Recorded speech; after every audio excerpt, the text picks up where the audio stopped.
Hey, welcome back, Bio 2. We're continuing on with Chapter 22, Section 2, and we are going to look at the life cycle of the bryophytes. And when we think of life cycle, that's how they reproduce. So that's the question we're going to ask ourselves is, how do bryophytes reproduce? They reproduce and develop by alternation of generations, just like every other plant. And the gametophyte is the dominant stage of the life cycle and is the stage that carries out most of the plant's photosynthesis. So we mentioned this earlier, like this moss that you see here growing on this plant, growing on this log right here, this is majority of the gametophyte stage. And we saw the moss growing on the rocks, that is mostly the gametophyte stage. And we're going to take a look at the life cycle here, and I'm going to show you a picture. I'm going to explain it with the picture for you little people that like to hear or see it all visually, and I'll just explain it all for the auditory people. So, based off the picture, there's no real good place to start considering that it is in fact a cycle, so there's really no start and really no end. So we'll just start at this orange area. So if we can see here in the orange, we have spores being produced. So we have spores, and with these spores, they're going to grow into what is known as the protonema, or the young gametophyte. And again, we said N means it's haploid, so there's only one set of chromosomes. So these spores right here grow and they form what is known as the protonema, and that is again just a young gametophyte. And then after a while, the protonema develops, and then it forms a female gametophyte and a male gametophyte. Now sometimes this can be on the same plant and sometimes it's not, so it just really depends. Sometimes plants have both male and female, sometimes it's only male, sometimes it's only female.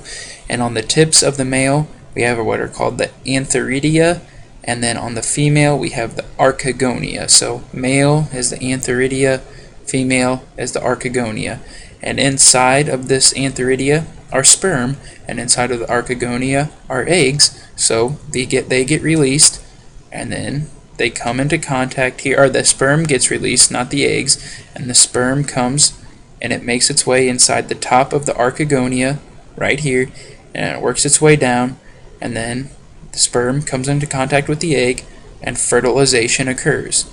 Now, once fertilization occurs, we have a zygote. We enter to the diploid phase. We had N plus N, and now we have 2N. And so then here we have, again, this is the tip of the gametophyte right here. So right now this zoomed up image in the bottom left is what's going on at the top of this female gametophyte. So as you can see here, the structure's kind of open and right there, and then it is as well, but it's starting to get filled up because the zygote is starting to form. And the zygote is forming the young sporophyte.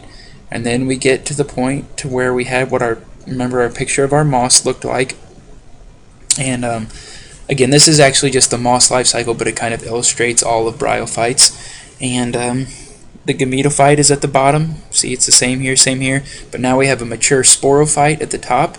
So we have N at the bottom, 2N at the top, and then at the very tip we have the capsule. And then the capsule has sporangium, which is similar to the fungi, the spore-producing structures. And then the sporangium produces our N spores, and we're right back to the beginning. So we'll go over that again, and we can see it written out in words for the ones that helps that. So for whoever that will help better.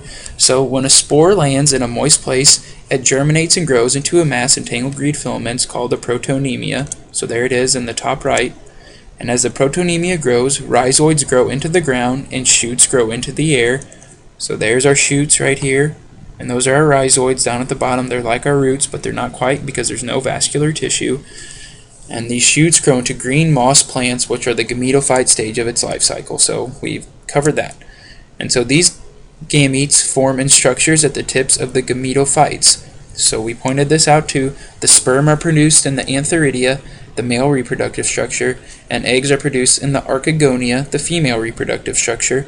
And some species produce both sperm and eggs on the same plant, but that's not always the case. And here that is again. Again, just for the people who like to see the pictures better, we have the protonema, the young gametophyte, and then that grows up to look like this. And then our male gametophyte has the antheridia, female has archegonia. The sperm of the male meet up, or they come in and meet up with the egg. Fertilization occurs. So then after fertilization, it produces a diploid zygote, so a 2N zygote, and the zygote grows directly from the gametophyte and depends on water, and it depends on it for water and nutrients.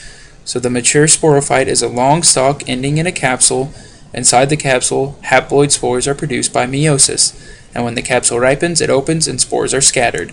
So that is how, or what we just described here, zygote, gametophyte, the gametophyte still, again this was just the tip, and then the sporophyte coming out. We have our gametophyte down here, sporophyte at the top. At the tip of the sporophyte we have the capsule, or the sporangium, and the spores go out and scatter. And that is all for that. It's kind of maybe a little bit confusing, but just write down any questions you have and then let me know if you need anything.